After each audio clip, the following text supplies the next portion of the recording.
হ্যাঁ যা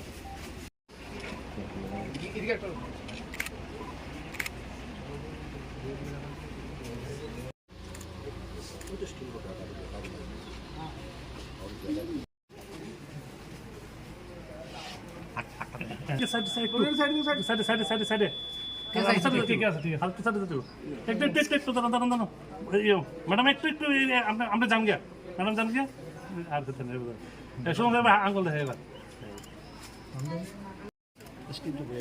আপনার ভোট দিলাম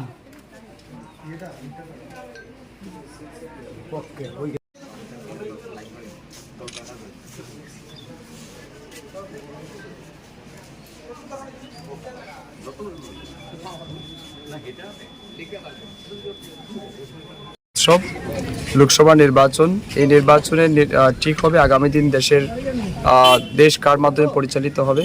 আমাদের বিশ্বাস আমরা গণতান্ত্রিক অধিকার প্রয়োগ করেছি, দেশের মানুষ সবাই প্রয়োগ করছেন। আজকে পূর্ব ত্রিপুরা লোকসভা আসনে আমাদের ভোটাররা উৎসবের মেজাজে ভোট দিচ্ছেন, শান্তি সম্প্রীতির মধ্যে দিয়ে ভোটদান প্রক্রিয়া চলছে।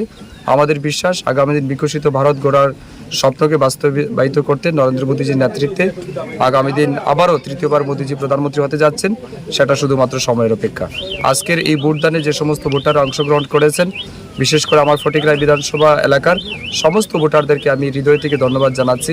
এই গরমকে উপেক্ষা করেও এখনও পর্যন্ত যারা ভোটদান করেছেন সবাইকে আমি ধন্যবাদ জানাচ্ছি, কৃতজ্ঞতা জানাচ্ছি এবং আশা রাখছি এখনও যারা ভোটদান করেনি তারাও এই গণতন্ত্রের উৎসবে সামিল হবেন এবং তাদের ভোটদান করে গণতন্ত্রকে প্রতিষ্ঠা করবেন। এবং অবশ্যই আমার বিশ্বাস আমাদের মোদীজির নেতৃত্বে আগামী দিন ভারতীয় জনতা পার্টির সরকার প্রতিষ্ঠিত হতে যাচ্ছে। এখন পর্যন্ত তো বলা যাচ্ছে না, তবে এখন পর্যন্ত আমাদের ভোটের পার্সেন্টেজ যেটা রয়েছে এটা অত্যন্ত সন্তোষজনক এবং আমি মনে করছি এটা আমাদের হয়তো 80%-এর উপরে যাবে আমাদের পূর্ব ত্রিপুরা লোকসভা আসনে। সকাল 9টা অবধি যেটা 7টা থেকে 9টা অবধি যেটা দেখা গেল যে 16.92% দেখা গেছে।